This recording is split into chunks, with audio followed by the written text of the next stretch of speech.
हमेशा हिंदुज़म को या फिर सनातन धर्म को ही साइंस से क्यों जोड़ा जाता है? क्योंकि जो सनातन पद्धतियां हैं हमेशा विज्ञान के साथ रही हैं। जो सनातन अनुसंधान है वो वैज्ञानिक अनुसंधान है। एंटमैन और क्वांटमेनिया में प्रोबेबिलिटी स्टॉर्म का जिक्र आता है। अब ये कहानी आपने बोला एमसीयू में पहली बार चित्रण हुआ है प्रोबेबिलिटी स्टॉर्म का, बिल्कुल गलत। ये कहानी हूबहू रामायण में है। तो क्या आप मानते हैं अभी रिसर्च चल रही है या ये कभी मल्टीवर्स तक पहुंच पाएंगे? कभी ब्रह्मा जी कृष्ण से मिलने आते हैं, कहते हैं जाओ आप बताओ ब्रह्मा आए हैं मिलने। तो कृष्ण पोर्टल्स खोल देते हैं और उसमें से असंख्य ब्रह्मा आने लगते हैं। किसी का एक सर है, किसी के 4 सर हैं, किसी के 10 हैं, किसी के सहस्त्र हैं। अनदर एग्जाम्पल ऑफ मल्टीवर्स इन वेदास। कई बार पहले भी ये कह चुका हूँ, जो धर्म है वो सिर्फ सनातन धर्म है। एक ही किताब से बंधना, एक ही विचारधारा से बंध जाना धर्म नहीं होता। आपकी सोच बंधक बन जाती है, अगर वो प्रिजन में चली जाती है तो वो धर्म नहीं है। First of all thank you sir, आपने हमारे साथ पॉडकास्ट करने के लिए। और आप पहले अपने बारे में कुछ बताइए। जी, मेरा नाम मनु सिंह है और मैं अध्यात्म में और खासकर पर्यावरण से संबंधित विषयों पे काम करता हूँ। जैसे किस तरीके की चीज़ें जान सकते हैं थोड़ा? जी, मेरा काम लोगों को उनकी चेतना से जोड़ने का होता है कि वो अपने चित्त से जुड़े, अपनी चेतना से जुड़े और जो अपनी जीवन है, जो उसका यापन वो कर रहे हैं, उसमें अवलोकन करें कि वो सिर्फ सतही ना हो। मनुष्य योनि जो हमें मिली है वो सिर्फ सतही पशु जीवन जीने के लिए नहीं मिली है। उसमें गहराई आए और उसमें सटलिटी आए, ये मेरा उद्देश्य रहता है। तो सर पहला क्वेश्चन यही है कि हमेशा हिंदुज़म को या फिर सनातन धर्म को ही साइंस से क्यों जोड़ा जाता है, मतलब और किसी धर्म को नहीं जोड़ा जाता, तो ऐसा क्यों है? लेकिन मेरा ये मानना है कि जो आपका सवाल है उसी में जवाब छिपा है। सनातन धर्म विज्ञान से, जिसे अंग्रेजी में कहेंगे ना कि it is not separated from science, it is science. It is in fact to a level such deep science कि आजकल की जो विज्ञान है वो भी अवलोकन जब करेगा इन ग्रंथों का, और आप देख ही रहे हैं मॉडर्न 20th और 21st सेंचुरी में जितने भी फिजिसिस्ट्स प्रोमिनेंट हुए हैं उन सब ने सनातन धर्म का अवलोकन किया है, उसके बारे में लिखा है। अभी हाल ही में रशियन फिजिसिस्ट हैं, डार्क एनर्जी और क्वांटम एंटेंगलमेंट पे काम कर रहे हैं, प्रोफेसर लियोनार्ड। उन्होंने भी जो अपनी सारी थीसिस है वो इसी पे बेस करी है कि किस प्रकार quantum physics, quantum mechanics, quantum entanglement, इन सब के जो सारे सिद्धांत हैं, वैज्ञानिक सिद्धांत, वो अगर आप वैदिक लिटरेचर का अवलोकन करते हैं, अध्ययन करते हैं, अनुसंधान करते हैं तो उसमें आपको मिलते हैं। तो बाकी मैंने कई बार पहले भी ये कह चुका हूँ, जो धर्म है वो सिर्फ सनातन धर्म है। बाकी मत हो सकते हैं, संप्रदाय हो सकते हैं, क्योंकि एक ही किताब से बंधना है ना, एक ही विचारधारा से बंध जाना धर्म नहीं होता। धर्म में अगर आपकी सोच बंधक बन जाती है ना, अगर वो प्रिजन में चली जाती है तो वो धर्म नहीं है। वो फिर आपको बांधने की कोई प्रक्रिया है, वो बंधुआ मजदूरी है, वो धर्म नहीं है। तो सनातन से इसलिए जोड़ा जाता है क्योंकि जो सनातन पद्धतियां हैं वो हमेशा विज्ञान के साथ रही हैं। जो सनातन अनुसंधान है वो वैज्ञानिक अनुसंधान है। आप देखिए, वेदों के बाद जो हमारे दर्शन है वो आपस में ही एक दूसरे के साथ शास्त्रार्थ है, और शास्त्रार्थ का जो मॉडल जो इस संस्कृति में है वो आपको कहीं देखने को नहीं मिलेगा। आप द्वैतवाद में विश्वास रखते हैं, अद्वैतवाद में विश्वास रखते हैं, आप त्रैतवाद में विश्वास रखते हैं, आप ईश्वर में मानते हैं, आप एग्नोस्टिक हैं, आप ईश्वर में नहीं मानते, है ना, चार्वाक, उससे कोई फर्क नहीं पड़ता। आपका जीवन वैज्ञानिक चिंतन से ओतप्रोत है तो आप सनातनी हैं, नहीं तो नहीं। तो ये जो विचारधारा है, और इसी की वजह से, इसी जो हमारा धर्म पे चलने का तरीका है, इसी की वजह से आप देखेंगे कि हमारी जो टेक्नोलॉजिकल एडवांसमेंट थी वो किस लेवल पे थी। मैं तो मानता हूं कि आप टिहरी गढ़वाल की तरफ जाएं, आज भी जो पुराने जमाने के मंदिर हैं जिन्होंने 100 से ज्यादा भूकंप झेले हैं, आज भी ज्यों के त्यों हैं।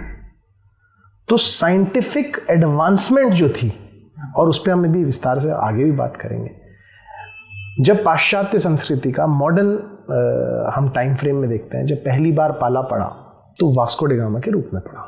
एक कोलंबस ढूंढने निकले थे, एक वास्को डे गामा ढूंढने निकले। वास्को डे गामा 1492 में भारत आते हैं। अब इसके पीछे भी एक बड़ी इंटरेस्टिंग कहानी है, और इससे आपको पता चल जाएगा कि टेक्नोलॉजिकल एडवांसमेंट हमारी कितने आगे की थी, और आज उस बात को कैसे प्रूव भी मिलता है। तो केप वेर्दे होते हुए जब केप ऑफ गुड होप पहुंचे दक्षिण अफ्रीका में, तो वहाँ जो उनका शिप था, सान मारियो शायद उसका नाम था, थोड़ा ऊपर नीचे हो सकता है, बट पोर्टुगल में उन्होंने जो जर्नल लिखा था उसमें वर्णित है। तो वो ये बताते हैं कि 1-2 दिन नहीं, कई दिन वहाँ रुके रहे केप ऑफ गुड होप में। क्यों? क्योंकि वहाँ पर बड़े बड़े तूफान आते थे। तो जब वो निराश हो गए कि इससे आगे, क्योंकि वो एक नया रास्ता ढूंढ रहे थे भारत पहुंचने का, वो परेशान हो गए कि यार इससे आगे नहीं जा पाऊंगा।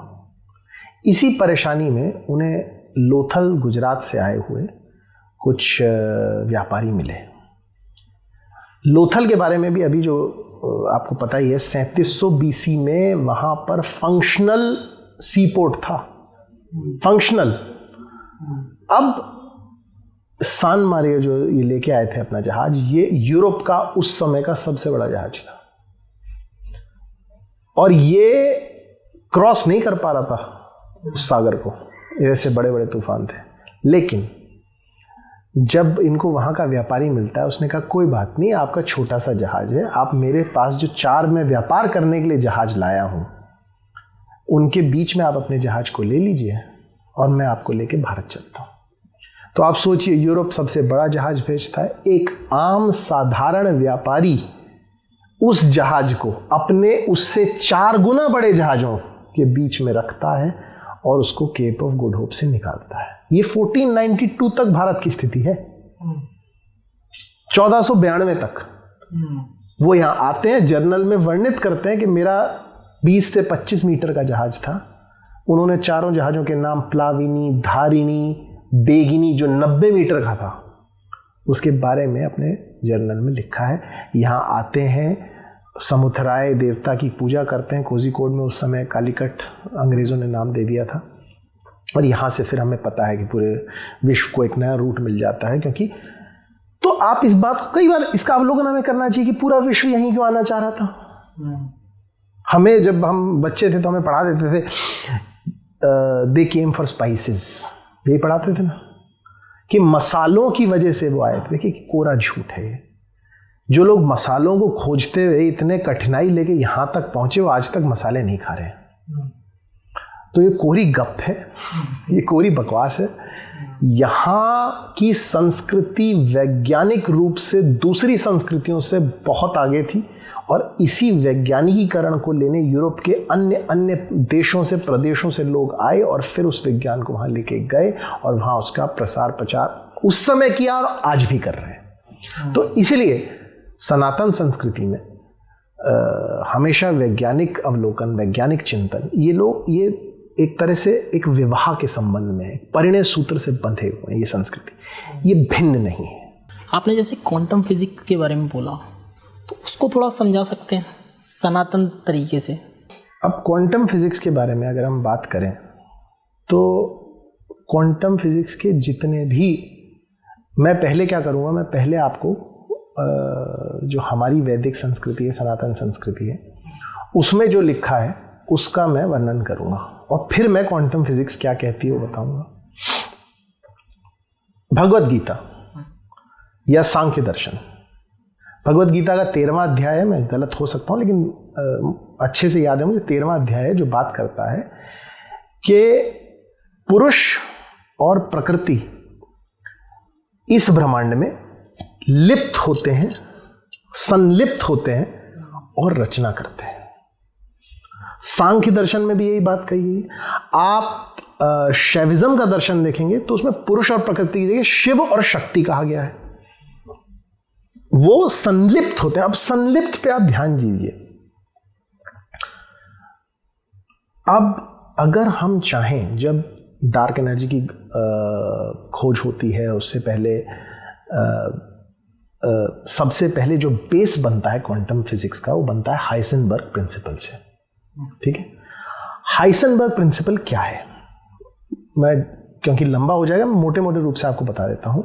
हाइसेनबर्ग प्रिंसिपल ये कहता है कि जब आप सब एटॉमिक लेवल पे जाते हैं तो अगर आप किसी भी एक पार्टिकल आप ले लीजिए, उसकी आपको एक चीज पता चल जाती है, सपोज स्पिन पता चल जाता है, वेलोसिटी पता चल जाती है, तो दूसरी चीज आपको एक्यूरेटली नहीं पता चलेगी, उसकी प्रोबेबिलिटी होगी। ठीक है, अब ये अगर दूसरी स्ट्रीम से लोग हों तो उनको समझने में थोड़ी दिक्कत आएगी, लेकिन मैं इसको कैसे समझाता हूँ मैं आपको बता देता हूँ। आप भारत और पाकिस्तान का मैच देखने गए, कैमरा लेके गए, बहुत बढ़िया, शोएब अख्तर बॉलिंग कर रहे हैं, या आजकल के ज़माने में जो भी उनके हैरिस रॉफ बॉलिंग कर रहे हैं, बहुत तेज़ बॉल करते हैं। आप चाहते हैं उनकी बॉल को आप कैप्चर करें कैमरे से, ठीक है। अब इसमें दो प्रोबेबिलिटी होगी। आपका कैमरा बहुत अच्छा है, आपने फोटो ले ली, अब या तो फोटो में ना ब्लर्ड आएगा, बॉल आपने देखी जब ब्लर्ड आती है तो 1 2 3 4 5 6 मोशन में आता है, ठीक है। अब इस जगह पे जब ब्लर्ड फोटो आती है तो अगर आप मैथ्स लगाएंगे तो एपर्चर कैमरा का एपर्चर की स्पीड वगैरह निकाल के आप बॉल की गति ले लेंगे, करेक्ट। लेकिन बॉल एग्जैक्टली कहां पर है, वो स्थित कहां है, वो आप नहीं जान सकते, वो आपको प्रोबेबिलिटी लगानी पड़ेगी, ठीक है। ऐसे ही अगर आपकी पिक्चर शार्प आ गई, बिल्कुल परफेक्ट बॉल आ गई, तो आपको उसकी स्थिति का ज्ञान हो गया, लेकिन गति का ज्ञान नहीं आप कर पाएंगे। तो अगर आप एक्स में हैं तो वहां की चीज आपको पता चल गई, तो वाई की नहीं पता चलेगी, उसमें प्रोबेबिलिटी लगानी पड़ेगी। इसको लेके पश्चिम के ही एक वैज्ञानिक थे श्रोडिंगर, उन्होंने अपनी बिल्ली को लेके एक एग्जाम्पल, वो एक एक्सपेरिमेंट किया था। तो उन्होंने एक फंक्शन दिया था जिसे वेव फंक्शन हम कहते हैं। अब जब वेव फंक्शन दिया था तो वेव फंक्शन में उन्होंने बताया था कि इसमें आप पुट डाल देंगे तो आपको ये प्रोबेबिलिटी की रेंज पता चल जाएगी। जो क्वांटम फिजिक्स का मेन आता है वो उसे हम बोलते हैं क्वांटम एंटेंगलमेंट।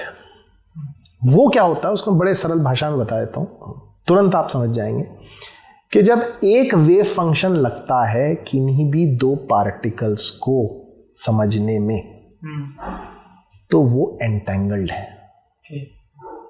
इसे हम ईश रूप कहते हैं।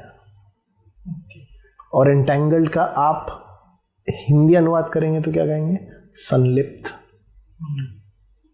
एलन गथ ने बाद में जाके कहा है जो वेव फंक्शन इस पूरे यूनिवर्स का है वो एक है, यानी सुप्रीम कॉन्शियसनेस ईश तत्व एक है जो सांख्यिक अनुवाद। उसके बाद जो उसका विघटन और विभाजन होता है और फिर संलिप्तता से, एंटेंगलमेंट से इस पूरी पृथ्वी का निर्माण होता है। इसको हम क्वांटम और भारतीय परंपराओं को जोड़ के देख सकते हैं।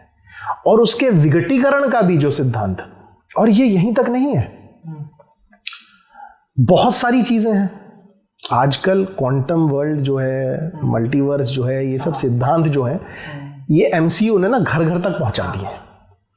और इसमें एक बड़ी कंट्रोवर्सी हो गई थी, मुझे याद है वो कंगना जी ने एक इंटरव्यू में कह दिया था कि एमसीयू का तो सब कुछ हमारे शास्त्रों से चुराया गया, लोग उनके पीछे पड़ गए थे। ज्ञात होगा आपको। देखिए जो उन्होंने कहा उसमें कोई 1% भी बात गलत नहीं थी, 1% भी। उन्होंने कब कहा था, एंटमैन और क्वांटमेनिया करके एक फिल्म आई थी, एंटमैन और क्वांटमेनिया में प्रोबेबिलिटी स्टॉर्म का जिक्र आता है।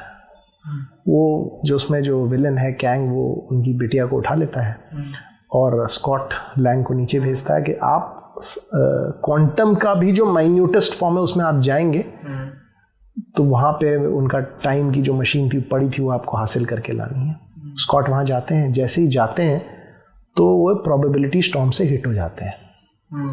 ठीक है, और जब वो प्रोबेबिलिटी स्टॉर्म से हिट हो जाते हैं तो असंख्य स्कॉट वहाँ बन जाते हैं।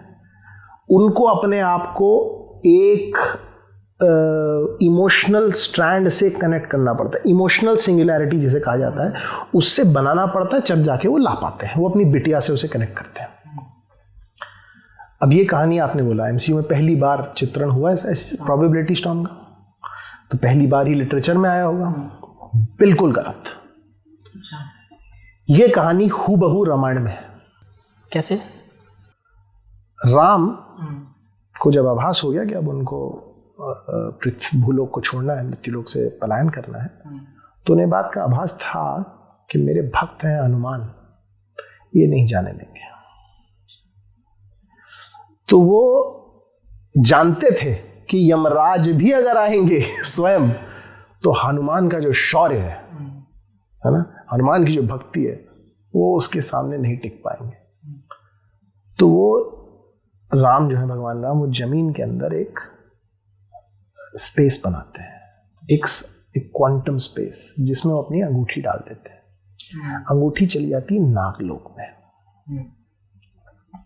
और जिस प्रकार का वर्णन है ना, कंगना ने बिल्कुल गलत नहीं बोला था। आप देखिएगा कि जो फिल्म में भी दिखाया गया है, किस प्रकार के जीव दिखाए गए हैं, जब वो क्वांटम रियाम में नागलोक में चली जाती है तो हनुमान जी को आदेश देते हैं। हनुमान जी तो जो श्री राम कहते हैं, तो हनुमान जी भी उसके पीछे चले जाते हैं कि मैं ढूंढ के लाता हूँ। हनुमान जी के पास ये अष्ट सिद्धि में एक सिद्धि थी कि वो सूक्ष्म से अति सूक्ष्म होते होते अति सूक्ष्म होते होते नीचे पहुंच जाते हैं। वहां उन्हें नागों के राजा वासुकी मिलते हैं। वासुकी से हनुमान पूछते हैं कि मेरे को श्री राम की अंगूठी ढूंढनी है, सोने की अंगूठी है। वासुकी उन्हें कहते हैं वो सामने पहाड़ देख रहे हो, सोने का पहाड़, उसी में मिल जाएगी। हनुमान वहां पहुंचते हैं। जब पहुंचते हैं तो पाते हैं कि वो जो पूरा सोने का पहाड़ था वो राम की सोने की अंगूठियों का बना हुआ था।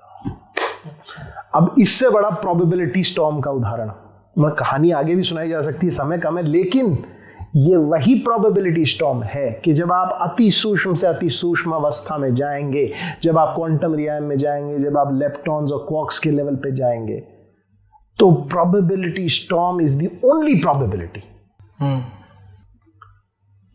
और ये तो एक एग्जाम्पल है, इतने गूढ़ एग्जाम्पल्स। आपको उस बात का तो ज्ञान होगा ही कि धरती और सूर्य के बीच का जो डिस्टेंस है वो हनुमान चालीसा में स्पष्ट लिखा है। ये बात अब इंटरनेट के माध्यम से हम सबको पता है। हम बहुत लोग ये जानते हैं कि न्यूटन का जो लॉ ऑफ मोशन है, ग्रेविटी की खोज है, वो गलत है। अब तो बड़ी बड़ी यूनिवर्सिटी मानने लग गई हैं हम लोग। और हम लोग सिर्फ देखिए, आपका जो पहला प्रश्न था कि सिर्फ सनातन संस्कृति ही क्यों, सिर्फ हिंदुइज्म ही क्यों, फिर उन लोगों को आप क्या बोलेंगे विज्ञान जो आज भी धरती को चपटी मान रहे हैं। हमारे अब पूछें कि किसने बोला धरती गोल है, तो कॉपरनिकस। अच्छा, कॉपरनिकस ने बोला। मैं आपसे प्रश्न करना चाहता हूं, जियोग्राफी को संस्कृत में क्या कहते हैं? भूगोल। भूगोल। भू त्रिकोण नहीं कहते, भू चतुर्भुज नहीं कहते, यानी भू जो है वो गोल है। ये 3000 साल से हम बोलते आ रहे हैं, तो हमने ही डिस्कवरी करी हुई।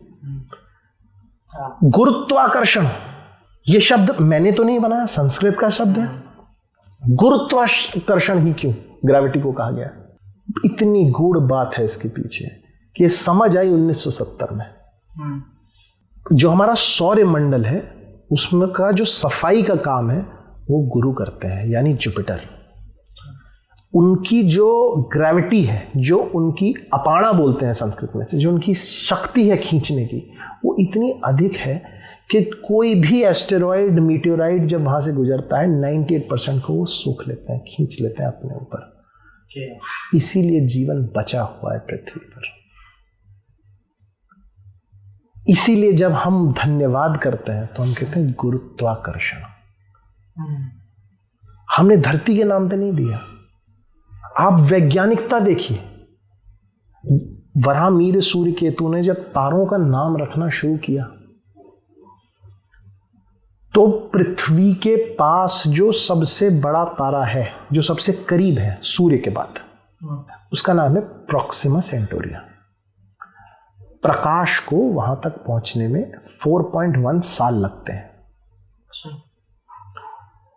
अब सिर्फ नेकेड आई से आप देखेंगे बिना टेलीस्कोप के तो आप बता नहीं सकते ये पास है या वो दूर है।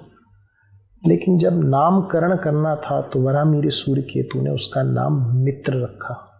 मित्र का अर्थ होता है जो करीब होता है।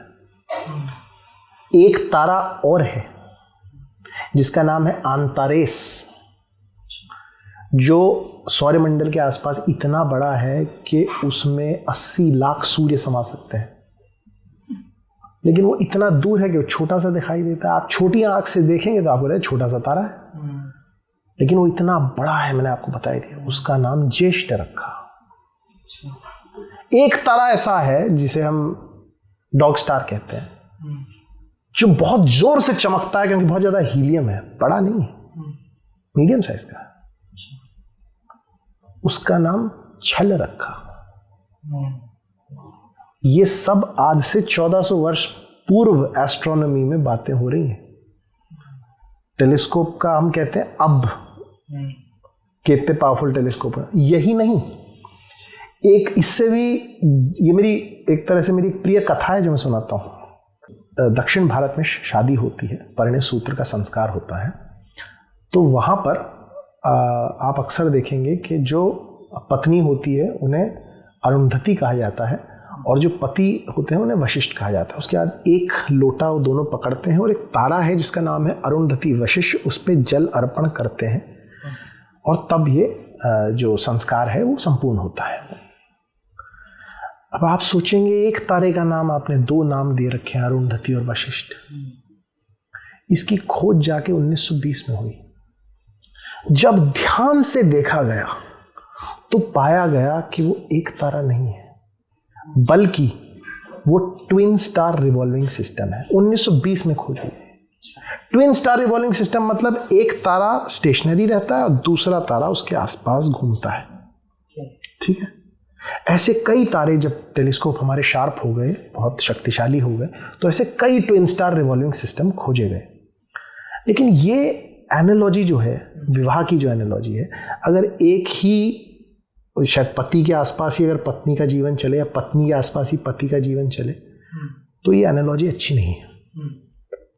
अरुणधति वशिष्ठ एकमात्र ऐसा ट्विन स्टार रिवॉल्विंग सिस्टम है जो आज तक खोजा गया है जिसमें दोनों तारे एक दूसरे के आसपास चलते हैं।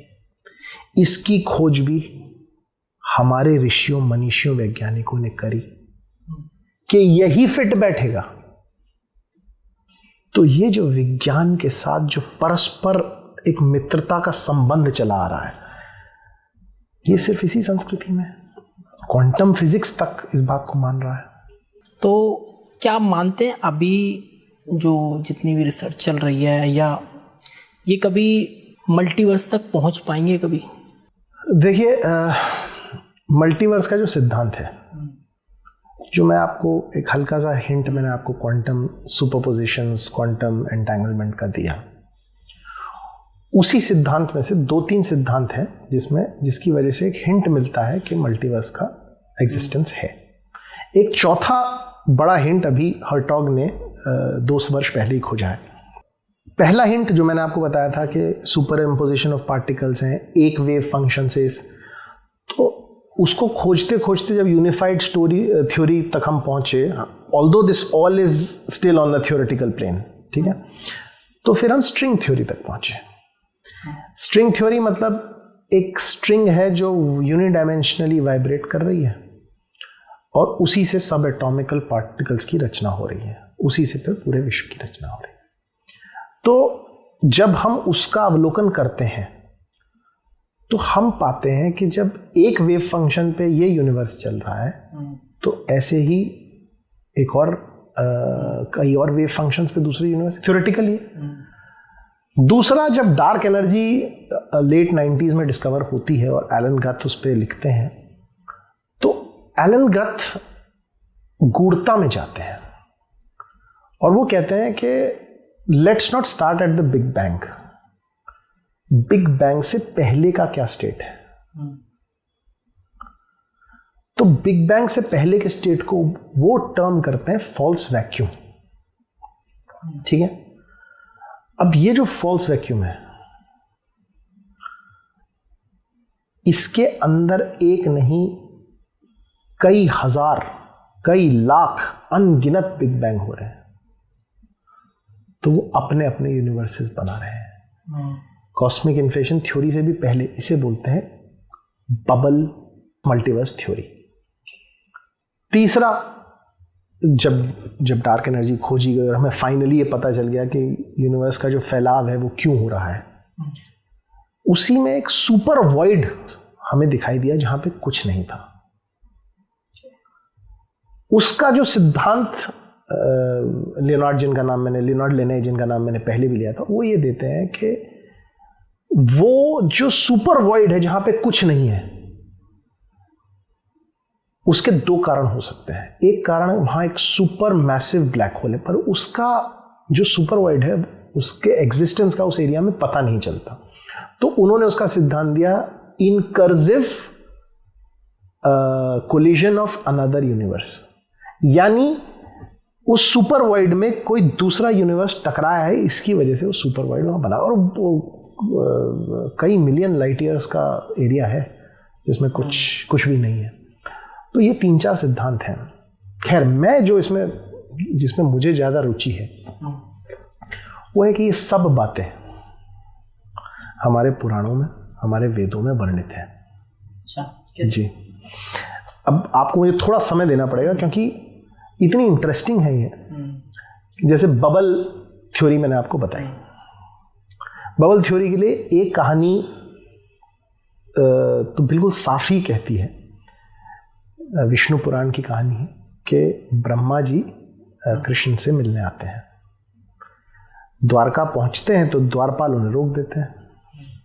ठीक है, द्वारपाल जब रोक देते हैं तो कहते हैं मैं पहले पूछ के आता हूँ। कहते हैं जाओ आप बताओ, ब्रह्मा आए हैं मिलने। ब्रह्मा कृष्ण तक पहुंचते हैं। कृष्ण कहते हैं ब्रह्मा जी कह रहे हैं ब्रह्मा आए। कृष्ण कहते हैं कौन से ब्रह्मा आए? अच्छा, अब द्वारपाल सत्ते में आ जाता है, वापस आके पूछता है कि कौन से ब्रह्मा आए? तो ब्रह्मा कहते हैं कौन से ब्रह्मा मतलब? तो मैं चतुर्मुखी ब्रह्मा आए हैं। तो अच्छा आने दीजिए। जब वो आते हैं तो आके पूछते हैं कि भगवान क्या और भी ब्रह्मा है? तो कृष्ण पोर्टल्स खोल देते हैं और उसमें से असंख्य ब्रह्मा आने लगते हैं।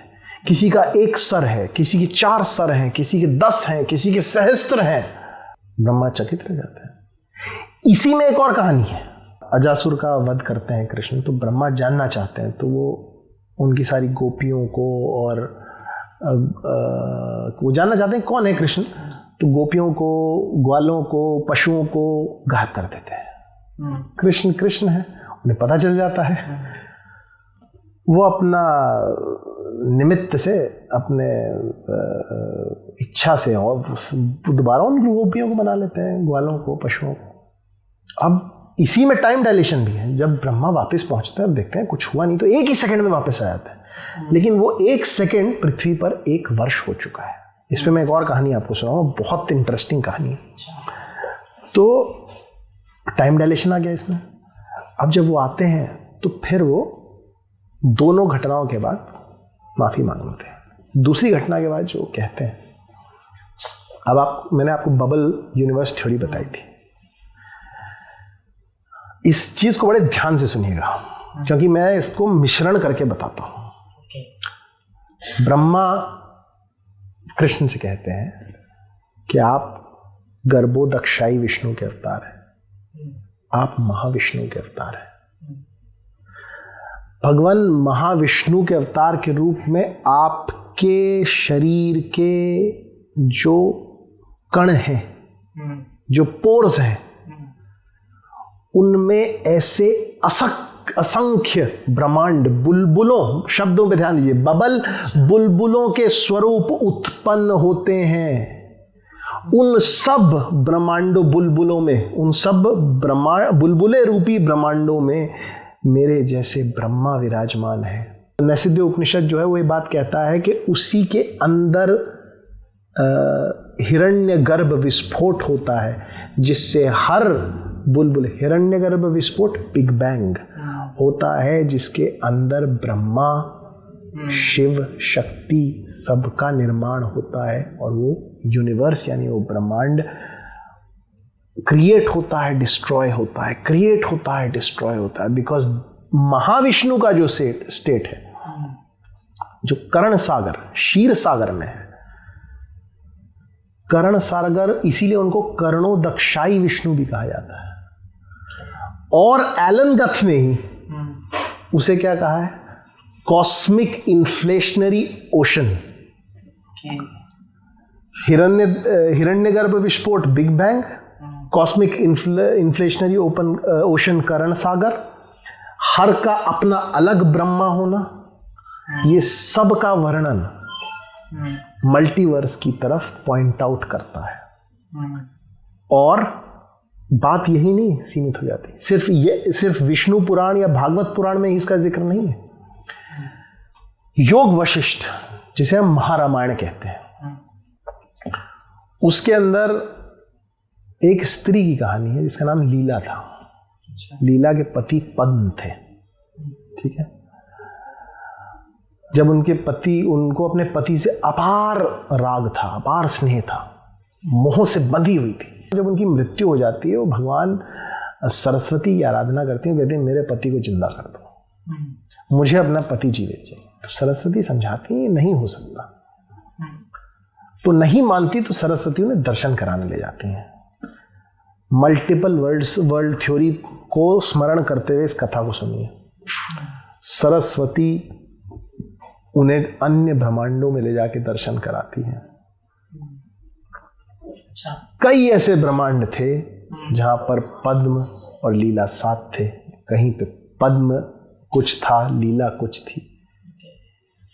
तब उनको ये बात का दर्शन कराया जाता है ना। फिर MCU पे आता हूं मैं अगर, तो वो मल्टीवर्स ऑफ मैडनेस यही तो थी।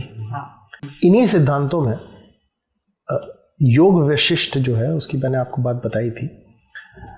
काक भिशुंडी, काक मतलब कौआ, भुशुंडी एक अस्त्र होता था, अग्नि अस्त्र, जो धनुर्वेद है उसमें एक बहुत खतरनाक अस्त्र माना गया है।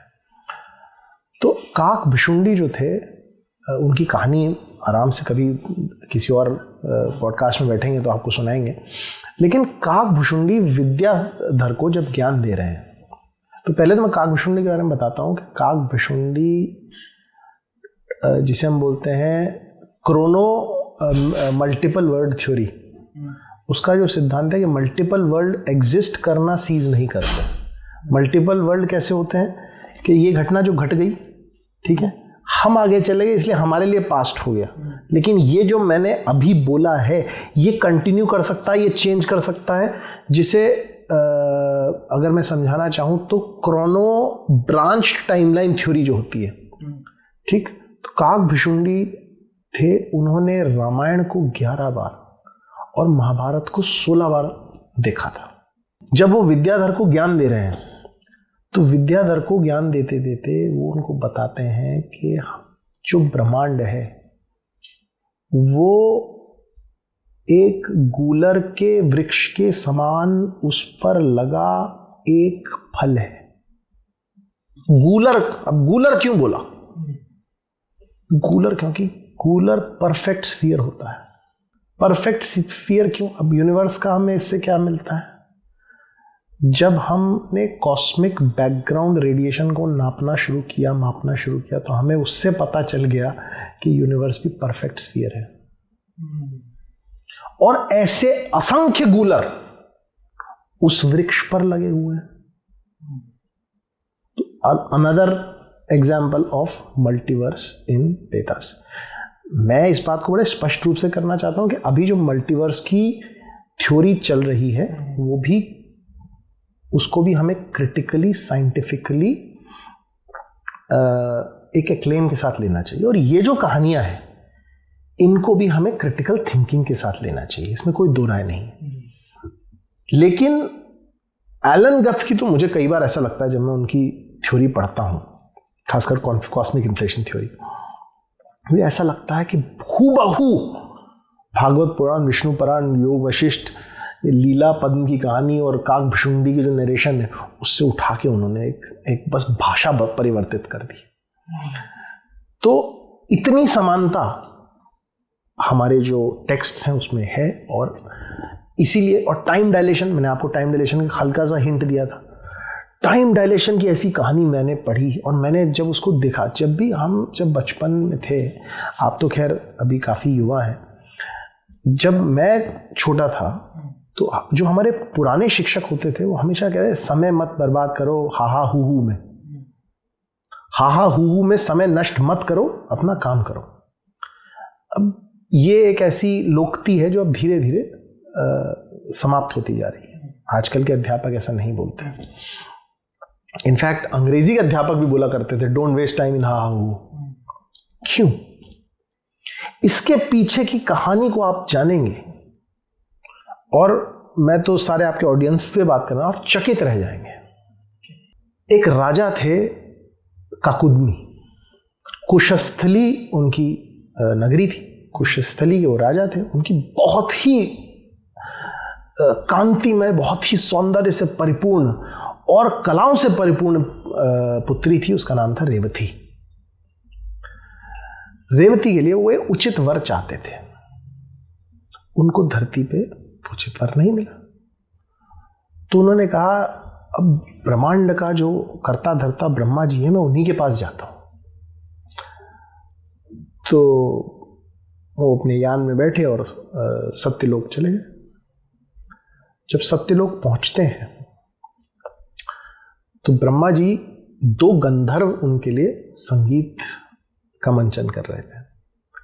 इतना अद्भुत अलौकिक वो संगीत था कि इन लोगों ने बिल्कुल उनको डिस्टर्ब नहीं किया। वो जो 2 गंधर्व थे उनका नाम था हाहा और हूहू।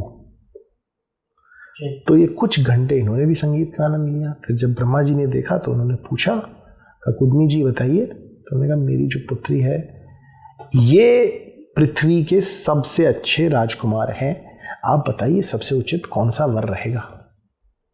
ब्रह्मा जी मुस्कुराए, उन्होंने कहा आते ही आपने मुझे क्यों नहीं बताया? ये समय आपके यहां जैसे कार्य करता है, हमारे यहां कार्य नहीं करता। जब तक आप यहां हैं और जब तक आप वापस जाएंगे 27 चतुर्युग बीत चुके होंगे, कलयुग शुरू होने वाला होगा 27वां। अच्छा, 27 चतुर्युग बीत चुके होंगे। और आप जब पहुंचेंगे तो योगीराज कृष्ण वहां होंगे, उनके बड़े भाई बलराम होंगे, वो आपकी बिटिया के लिए उचित रहेंगे। रेवती का विवाह बलराम से हो जाता है जब वो वापस आते हैं। लेकिन मतलब कथा को दूसरे दृष्टि से देखा, लेकिन आप देखिए टाइम डायलेशन महाभारत काल में भी हमें साफ साफ पता था, और ये तो 27 चतुर्युग पहले की बात है।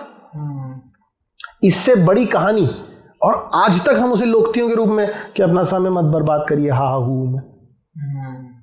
ये टाइम डायलेशन। तो ऐसे ऐसे कॉन्सेप्ट हमारी संस्कृति में हमारे साथ रहे हैं कि उसकी कल्पना नहीं करी जा सकती।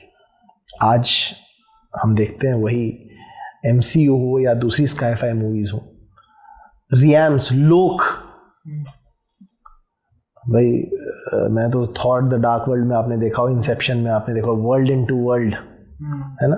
ये सब सिद्धांत वो बहुत लंबा हो जाएगा पॉडकास्ट, लेकिन लोकों के बारे में, भूलोक, स्वलोक, स्वरलोक, ब्रह्मलोक, 7 लोक ऊपर 7 लोक नीचे, कॉन्शियसनेस कैसे वहां तक पहुंचती है, क्या होता है, इस सब लोगों का एक ऐसा वर्णन है।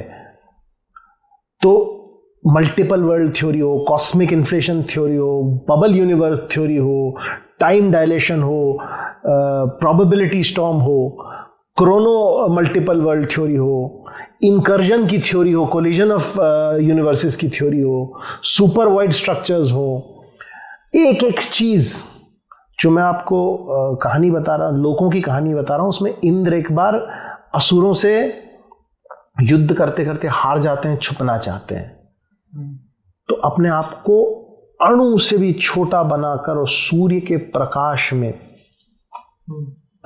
जो शब्द है प्रकाश रेणु, उसमें साफ साफ लिखा है कि सूर्य के प्रकाश को आप ध्यान से देखें तो सूर्य का प्रकाश एक सीधी रेखा नहीं है, वो अनगिनत प्रकाश रेणु फोटोन से बना हुआ है।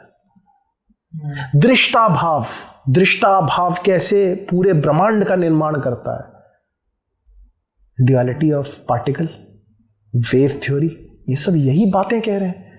तो ये जो सब ज्ञान है, ये जितना वैदिक और सनातनी ग्रंथों का अनुसरण करने से, और हमारे लिए तो बड़े दुख की बात है कि हमारे यहाँ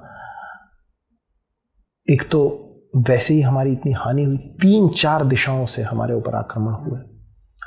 एक तो इस्लामिक आक्रमण हुआ जिसने हमारी सारी मंदिरों को तोड़ दिया। मंदिर सिर्फ पूजा स्थल थोड़ी थे, मंदिर आध्यात्मिक भौतिक विकास के केंद्र थे, उनको समाप्त कर दिया गया। हमारी जो पुरातन से पुरातन पुस्तकालय थे, विद्यालय थे, उनको तोड़ दिया। गुरुकुल पद्धति को हम धीरे धीरे छोड़ चुके हैं। तो हमारे हाथ में तो हीरा था और हम जो जिसे बोलते हैं third rate snow gold plated jewellery के पीछे भाग रहे हैं पाश्चात्य की। सबसे पहले हमें इसे छोड़ना पड़ेगा और अपना जो वैज्ञानिक धर्म है, जो वैज्ञानिक संस्कृति है, उसका अनुसंधान करना पड़ेगा, अवलोकन करना पड़ेगा और उसे जीवन में उतारना पड़ेगा।